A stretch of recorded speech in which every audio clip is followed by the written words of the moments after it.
ये सत्ता पक्ष के लोग विपक्ष में थे, इन्होंने आपसे बोलने नहीं दिया था अंग्रेजी में। हम आपका सम्मान करते हैं, आपके अभिभाषण का सम्मान करते हैं, लेकिन इनकी दोहरी जो नीति है ये सामने आ रही है। हम सम्मान करते हैं, आप जिस भाषा में जो इजी महसूस करें, बोल सकें बोलें, हम सम्मान कर रहे हैं।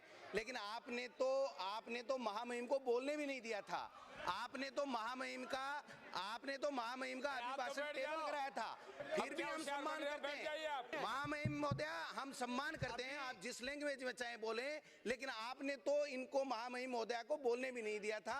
और आप तो हिंदी के समर्थक लोग हैं और आप अंग्रेजी में बुलवाएंगे, ये आपके लिए शोभा नहीं देता और आपका दोहरा चरित्र उजागर करती है। धन्यवाद। अभी तो बोलने देंगे।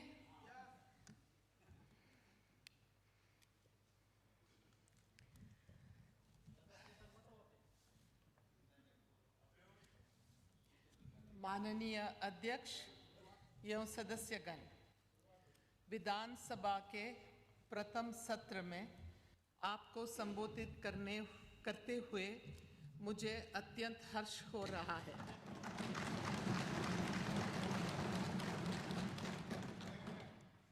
यह बहुत ही प्रसन्नता का विषय है कि हाल ही में राज्य की 4वीं विधानसभा के चुनाव निर्विघ्न, स्वतंत्र और शांतिपूर्ण संपन्न हुए। मैं राजस्थान की जनता को इस चुनाव में अब तक के सर्वाधिक मतदान एवं प्रचंड बहुमत के साथ जनादेश देने के लिए हार्दिक बधाई और धन्यवाद देती हूँ। मैं नवनिर्वाचित विधायकों को बधाई देती हूँ तथा आशा करती हूँ कि आप राजस्थान के विकास से संबंधित मुद्दों को प्रभावी ढंग से रखकर प्रदेश के सर्वांगीण एवं चहुमुखी विकास में अपना सहयोग देंगे। मैं माननीय सदस्यों का अभिनंदन करती हूँ और माननीय सदस्यों और इस सदन के माध्यम से प्रदेशवासियों को नव वर्ष की भी हार्दिक शुभकामनाएं देती हूँ। भारतीय स्वतंत्रता आंदोलन के महानायक नेताजी सुभाष चंद्र बोस की 117वीं जयंती पर मैं आज उनका स्मरण करते हुए इस सदन के माध्यम से सदन और प्रदेशवासियों की ओर से उनके प्रति भावपूर्ण श्रद्धांजलि अर्पित करती हूँ। देश की आज़ादी के लिए उनका त्यागपूर्ण संघर्ष हमेशा याद रहेगा। राष्ट्र के प्रति उनका योगदान आज भी प्रेरणा का संचार करता है। तुम मुझे खून दो, मैं तुम्हें आज़ादी दूंगा के उद्घोष के साथ राष्ट्र प्रेम, स्वतंत्रता की प्रेरणा देने वाले नेताजी सुभाष चंद्र बोस के आदर्श और सिद्धांत आज भी हम भारत वासियों को राष्ट्र निर्माण के लिए प्रेरित करते हैं। माननीय सदस्यगण, राजस्थान में लोकतांत्रिक प्रक्रिया में गहरी निष्ठा एवं आस्था की समृद्ध परंपरा रही है। हमारे प्रदेशवासी समय समय पर ऐतिहासिक निर्णय कर लोकतंत्र की परिपक्वता का संदेश देते रहे हैं। राजस्थान की स्वाभिमानी जनता ने पुरजोर ढंग से स्वराज के संकल्प के साथ वर्तमान सरकार को एक बार और विश्वास के साथ शासन की बागडोर सौंपी है। मैं जनता द्वारा लिया गया इस विवेकपूर्ण निर्णय की प्रशंसा करती हूँ तथा धन्यवाद ज्ञापित करती हूँ। राजस्थान विकास की दृष्टि से स्वर्ण युग में प्रवेश करे, इसके लिए हम न केवल वार्षिक व पंचवार्षिक योजनाएं बनाएंगे, बल्कि हमारा लक्ष्य 2020 में नया राजस्थान कैसा हो की परिकल्पना को कैसे साकार किया जा सकता है की दिशा में प्रयास शुरू कर दिए हैं। हमने अपने दृष्टि पत्र में विकास की 5 मुख्य प्राथमिकताएं तय की हैं, जिसमें निवेश प्रोत्साहन, रोजगार के अवसर उपलब्ध करने, आर्थिक ढांचे में सुधार तथा शिक्षा व कौशल विकास पर विशेष महत्व दिया है। विशेष रूप से निःशक्त जन, महिलाओं व बच्चों के बेहतर स्वास्थ्य के लिए नई सोच के साथ प्रभावी उपाय भी सम्मिलित किए गए हैं। माननीय सदस्यगण, वर्तमान राज्य सरकार को प्रदेश की जनता से मिले भरपूर समर्थन, विश्वास और प्यार के आधार पर स्वराज संकल्प को नई सोच और नई उम्मीद के साथ साकार करने का संकल्प लिया गया है। स्वराज संकल्पना की मूल निष्ठा ऐसे सुशासन की स्थापना करना है जिसमें हर वर्ग की आवाज़ सुनी जाए और शासन की सभी स्तरों पर जन अभियोगों का समयबद्धता के साथ निराकरण हो। आम जनता के परिवादों के समग्र प्रभावी एवं हाँ, मैं भाषण के वाचन में आ रही दिक्कत को देखते हुए मेरा आग्रह है कि सदन से भी आग्रह कि इस अभिभाषण को पढ़ा हुआ मान लिया जाए। ठीक है, और 2-4 पेज पढ़ा हुआ मान लिया जाए, कोई बात नहीं। आम जनता के परिवादों के समग्र, प्रभावी एवं त्वरित समाधान के लिए राज्य स्तरीय राजस्थान संपर्क पोर्टल प्रारंभ करने का निर्णय लिया गया है। व्यक्ति की गरिमा को उच्चासन पर बिठाना ही लोकतंत्र का उद्देश्य है।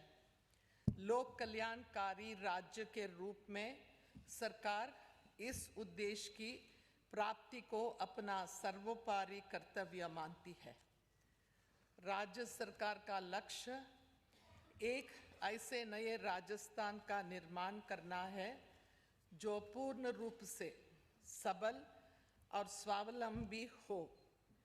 खुशहाल और समृद्ध राजस्थान में सभी को शिक्षा, चिकित्सा, रोजगार मिले, निःशक्त और निर्बल वर्गों को सामाजिक सुरक्षा कवच मिले,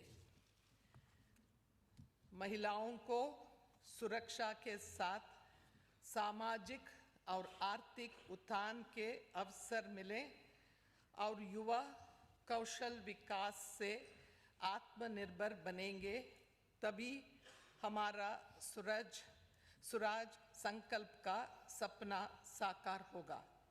इसके लिए राज्य सरकार कटिबद्ध है। राजस्थान के इस सदन की शानदार परंपराएं रही है। राजस्थान की जनता आप सभी की ओर आस्था और विश्वास संजोए हुए हैं।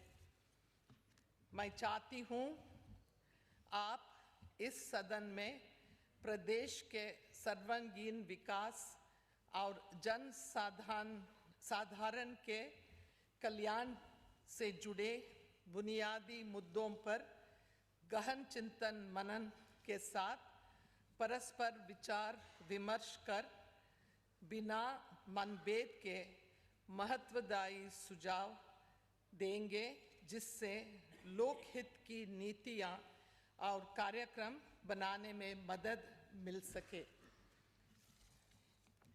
मेरी भावनाओं की अभिव्यक्ति ऋग्वेद की निम्न ऋचा के माध्यम से करना चाहूँगी।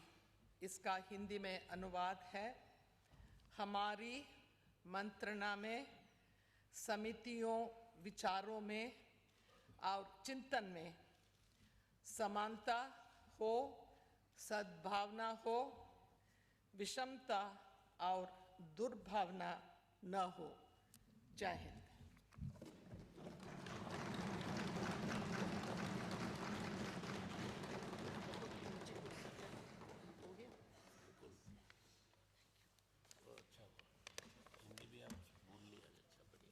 सीख लिया राजस्थान में।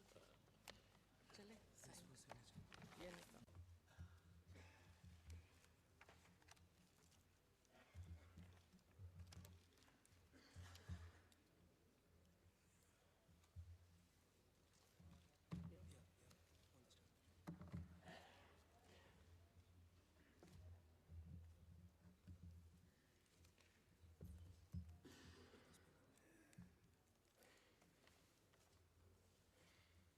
बाकी का भाषण सदन के पटल पर रखा गया है।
महामहिम राज्यपाल महोदय विधानसभा भवन से प्रस्थान कर गए।